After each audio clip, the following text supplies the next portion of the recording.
নমস্কার বন্ধুরা, আমি গায়ত্রী। আজকে অত্যন্ত পরিচিত একটি রেসিপি নিয়ে চলে এসেছি। ছেলেবেলায় সবাই আপনারা এটা খেয়ে থাকবেন। এটিকে এক এক অঞ্চলে এক এক রকম নামে ডাকে। আমাদের এখানে এটিকে বাদাম টানা বলে বা কেউ কেউ বাদাম মটকাও বলে থাকে। আপনাদের এলাকায় এটি কী নামে পরিচিত আমাকে অবশ্যই কমেন্ট করে জানান। তো চলুন আমরা দেখে নেই কেমন করে তৈরি করছি এই বাদাম টানা। বাদাম টানা তৈরি করতে বন্ধুরা শুধুমাত্র দুটি উপকরণ লাগছে, একটি হলো গুড় আর বাদাম। বাদামগুলোকে আমি প্রথমে শুকনো কাঠখোলায় একটু ভেজে নেব, তারপর খোসা ছাড়িয়ে গুড়টাকে জাল দিয়ে সেই গুড়ের মধ্যে বাদামগুলোকে ফেলে বাদাম টানা তৈরি করব।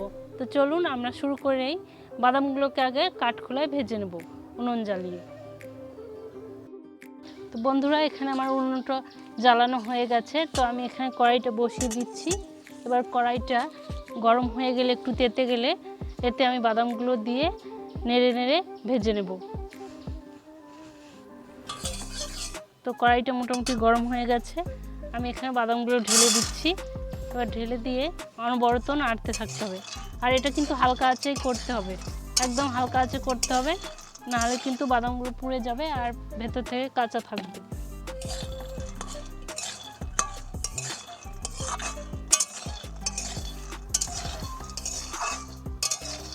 তো এখানে দেখুন আমি বাদামগুলো ভেজে নিচ্ছি।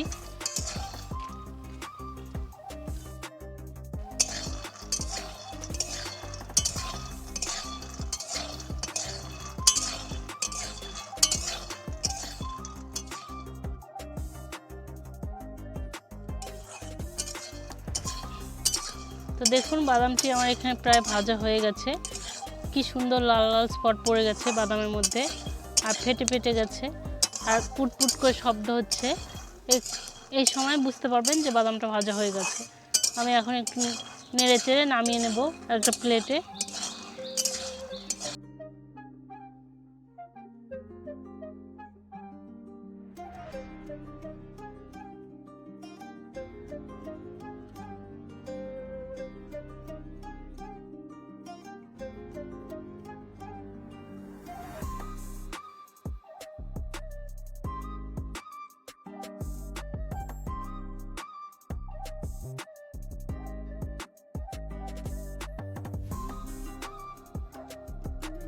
তো বন্ধুরা এখানে আমি উনুনটা জ্বালিয়ে দিয়েছি আর কড়াইটাও বসিয়ে দিয়েছি। এরপর এতে সামান্য একটু জল দিয়ে দেবো। প্রথমে একটুখানি জল দিয়ে দিয়েছি।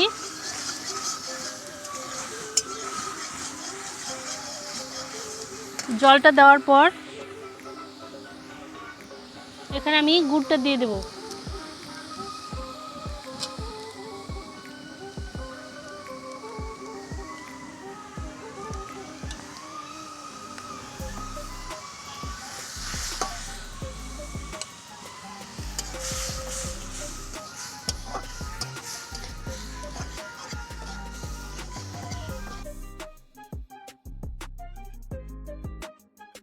দেখুন বন্ধুরা এখানে আমি গুড়টা পুরো জাল দিচ্ছি। গুড়টা একদম আমার প্রায় হয়ে এসেছে, কিন্তু এটা গুড়টা জলের মধ্যে নিয়ে চেক করতে হবে।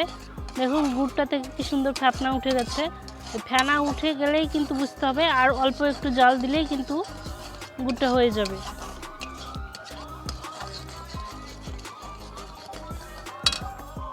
তো দেখুন এখানে আমি এক বাটি জল নিয়ে নিয়েছি, আর একটুখানি গুড় দিয়ে চেক করে নেব যে হয়েছে কিনা।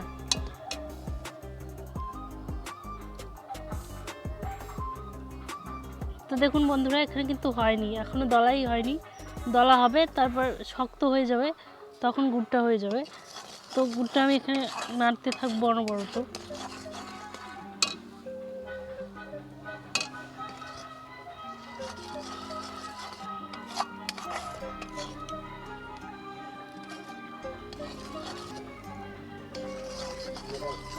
তো গুড়টা এখানে আমার মনে হচ্ছে হয়ে গেছে। আর একবার আমি জলে দিয়ে চেক করে নেব, এটা দেখি একটুখানি জলে দিয়ে।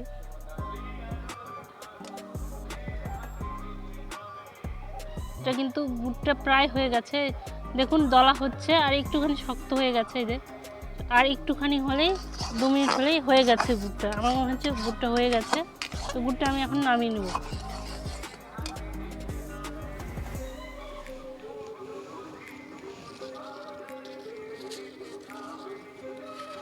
তো গুড়টা আমার হয়ে গেছে পুরোটা। আমি এখন নামিয়ে নেব গুড়টা।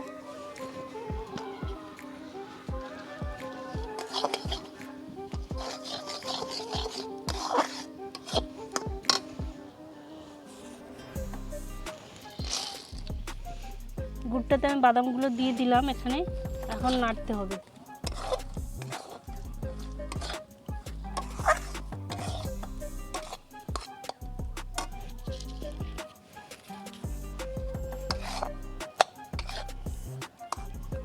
দেখুন আমার এটা হয়ে গেছে গুড় বাদামটা। এখন একটা থালায় এটা ঢেলে নেব। তো এই থালাটা আমি প্রথমে তেল লাগিয়ে রেখে দিয়েছিলাম, এই থালাটা, এটাতে এবার আমি এটা তুলে নেব।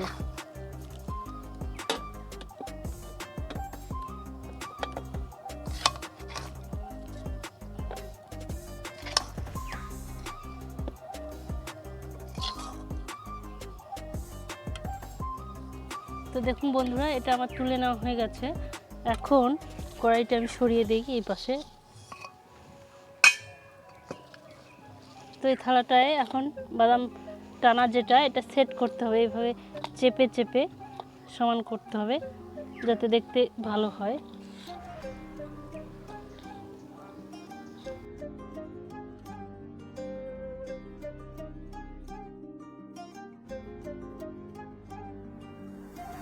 এখন বন্ধুরা আমার এই বাদাম টানাটা কিন্তু রেডি হয়ে গেছে। আর 2 মিনিট হলে এটা পুরোপুরি শুকিয়ে যাবে। তাও আমি আপনাদেরকে তুলে দেখাচ্ছি এটা কেমন হয়েছে। এটা প্রায় ঠান্ডা হয়ে গেছে। এই দেখুন কি সুন্দর সহজে উঠে যাচ্ছে। এটা এখনও গরম আছে, আর 5 মিনিট মতো ঠান্ডা করলেই হয়ে যাবে। তো দেখুন এটা আমার কি সুন্দর বাদাম টানাটা রেসিপিটা তৈরি হয়ে গেছে।